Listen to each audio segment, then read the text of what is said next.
سورہ بقرہ میں فرمایا وَمِنَ النَّاسِ مَن يَتَّخِذُ مِن دُونِ اللَّهِ أَندَادًا يُحِبُّونَهُم كَحُبِّ اللَّهِ وَالَّذِينَ آمَنُوا أَشَدُّ حُبًّا لِلَّهِ۔ بے خطر کود پڑا آتش نمرود میں عشق، عقل ہے محو تماشائے لب بام ابھی۔ اللہ سے محبت تمام محبتوں سے بالا تر ہو جائے، کوئی محبت اللہ کی محبت سے اوپر تو نہیں، برابر بھی نہ ہو۔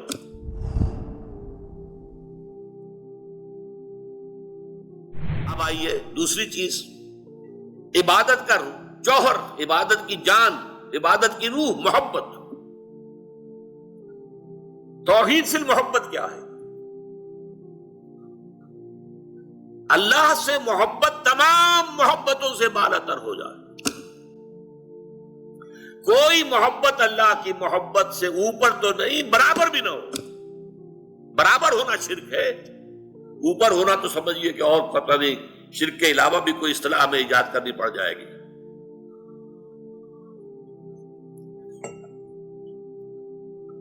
سورہ بقرہ میں فرمایا وَمِنَ النَّاسِ مَن يَتَّخِذُ مِن دُونِ اللَّهِ أَندَادًا يُحِبُّونَهُم كَحُبِّ اللَّهِ وَالَّذِينَ آمَنُوا أَشَدُّ حُبًّا لِلَّهِ۔ لوگوں میں سے کچھ ایسے بھی ہیں جو اللہ کے سوا کچھ ہستیوں کو محبوب بنا لیتے ہیں، اللہ کا مد مقابل بنا کر ان سے وہ محبت کرنے لگتے ہیں جو اللہ سے کرنی چاہیے تھی۔ وَالَّذِينَ آمَنُوا أَشَدُّ حُبًّا لِلَّهِ، اور جو واقعتاً اہل ایمان ہیں وہ شدید ترین محبت کرتے ہیں اللہ کے ساتھ۔ تو قرآن یہ نہیں کہتا کہ آپ والدین سے محبت نہ کریں، کرو، لیکن والدین کی محبت اللہ کی محبت کے برابر نہ ہو جائے، اس سے بڑھ نہ جائے۔ اولاد سے محبت کرو، اولاد کی محبت اللہ کی محبت سے بڑھ نہ جائے۔ دیکھیے یہ محبتوں کا امتحان ابراہیم سے اللہ نے کیسے کیسے لیا تھا۔ وَإِذِ ابْتَلَىٰ إِبْرَاهِيمَ رَبُّهُ بِكَلِمَاتٍ فَأَتَمَّهُنَّ قَالَ إِنِّي جَاعِلُكَ لِلنَّاسِ إِمَامًا۔ کیسے کیسے امتحانوں میں سے پاس ہونے کے بعد پھر وہ مرحلہ آیا کہ اللہ نے فرمایا ابراہیم میں تمہیں تمام نوع انسانی کا امام بناتا ہوں۔ والدین کو چھوڑا اللہ کے لیے، گھر بار چھوڑا اللہ کے لیے، بادشاہ کے دربار میں آنکھوں میں آنکھیں ڈال کر مناظرہ کیا کہ نہیں کیا؟ بادشاہ جو ہے وہ مرعوب نہیں کر سکا، وَبُہِتَ الَّذِي كَفَرَ، بلکہ جو مناظرہ ہوا ہے تو بادشاہ جو تھا نمرود وہ مبہوت ہو کر رہ گیا، اپنی جان کو اللہ سے، اللہ کی محبت سے زیادہ نہیں سمجھا، آگ میں کود گئے کہ نہیں، بے خطر کود پڑا آتش نمرود میں عشق، عقل ہے محو تماشائے لب بام ابھی۔ پھر اپنے ملک کی محبت پر اللہ کی محبت کو ترجیح دی، ملک چھوڑ دیا، ہجرت کی۔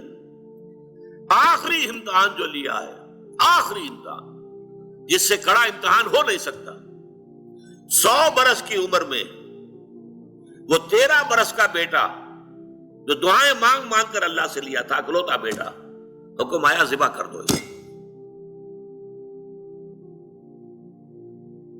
یہ ہے سب سے بڑا امتحان، 100 برس کا بوڑھا انسان اور بڑی دعائیں مانگ مانگ کر بیٹا لیا۔ 87 برس کی عمر میں حضرت اسماعیل کی ولادت ہوئی، اب 13 برس کے ہو گئے ہیں۔ فلما بلغ معه السعی، جب بھاگ دوڑ کے قابل ہو گئے، 13 برس کا جوان بچہ جو ہے باپ کا دست و بازو بن جاتا ہے، بھاگ دوڑ۔